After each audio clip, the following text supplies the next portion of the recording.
have here with me celebrity gardener Denis Flanagan, and we're talking about 10 things you definitely do not want to do with your lawn. So let's go to number 7. You're saying do not cut wet grass. Really? Everybody does it. Yeah, I know, but...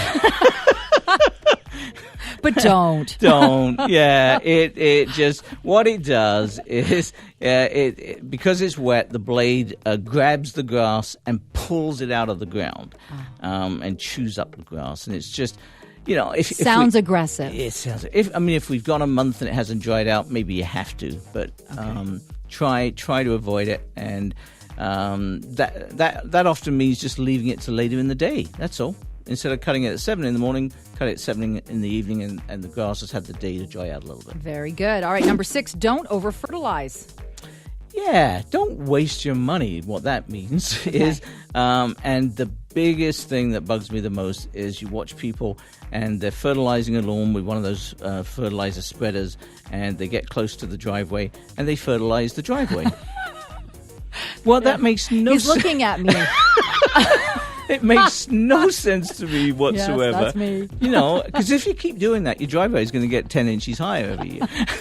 Don't. All of a sudden, those cracks start to appear and those weeds come off for sure. Oh, I'm just learning right now, Dennis, I do everything wrong. I love you. Number 5, in terms of what never to do with your lawn, don't cut the grass with a dull blade. That's right. Don't cut your grass with a dull blade. I was going to say a dull person there for a minute, but a dull blade. Again, it's like the wet grass principle. If it's dull, it's going to grab the grass blades and pull it out of the ground. So either keep a file in your garage or shed, do it yourself, or take the blade off once or twice a year and take it down to the hardware store and they'll do it for you. And just like sharpening your hockey skates, you're going to be a heck of a lot better. So maintain your cutting equipment. That's right. All right. Another thing to add to your to-do list. If you call me celebrity gardener, can I call you celebrity radio host? You can call me whatever you want. Well, okay, behave. Okay, I'm going to take that back. Not anything. Number 4, in terms of what not to do with our lawns, don't use poisons. We do, don't we? We overuse them.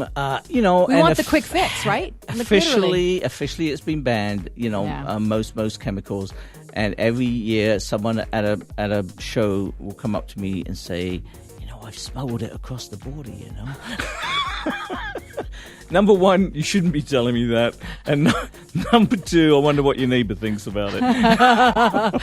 Yeah, and you know what? Even asking for it, you're getting that other person in so much trouble. Not a good idea. There's lots of other options available. There's lots of options. Number 3, we're talking about don't mow at noon. So peak sun and cutting the lawn, not a good recipe. Not great. It's much better if it's been a dry week to get out early there.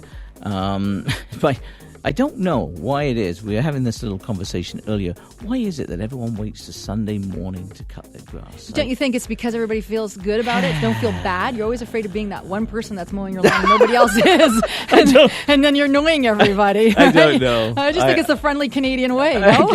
I guess you can spread it out during the week, Make life easier for we're yourself. Creatures of habit, aren't we? That's what we are. Oh, for sure. Yeah. So, and I think it's also a good excuse to get out of the house. I'm just thinking. Well, that's time true. alone, mow the lawn, time by yourself. I know. There's better things to do. I'm a big soccer fan. That's when all the best games are on a Sunday morning. Fair enough. Now, you got number 2, which I kind of expected this to be number 1. So I don't even know what number 1 yet. I haven't flipped the page. But number 2, you have don't water too often. Yeah, because for the same reason as wasting fertilizer, don't waste water. And we do. We overwater. Absolutely we do. And that's why, when you've got a street that's on a slope, the guy at the end of the street always has the greenest lawn. Because everyone's water runs down the street. So only water as much as it needs.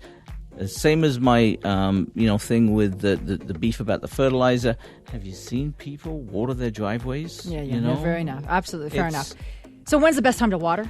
We're on that subject. Well, there isn't really a best time that suits you. If you can do it early in the morning, it's a little bit better. But basically, it's when that plant or when that lawn needs it. And the way to gauge it is to try to get a little rain gauge, which you can just put in the lawn, and so that it's measuring the amount of water that just you're another putting thing I have to have. A rain gauge. A rain gauge. Yeah. Here we go.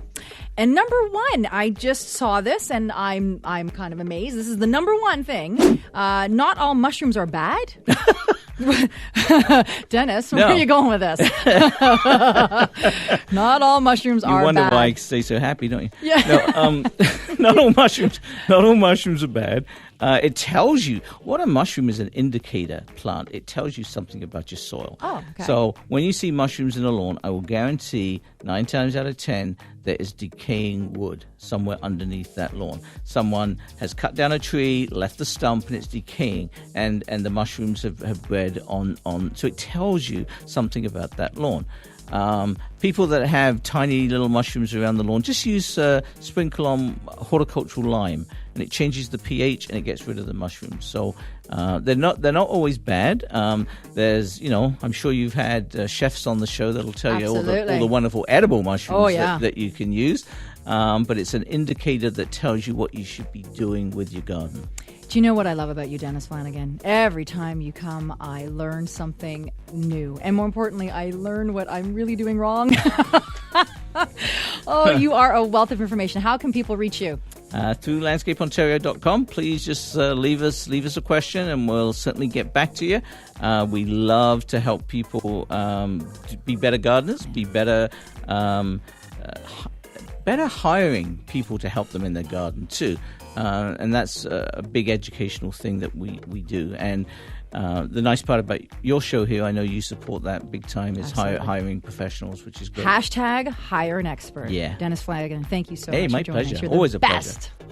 You know, you and I could talk our own language. Most people wouldn't understand. I actually have to work at talking slower. So we'll see where this goes. We want you to understand what we're saying today.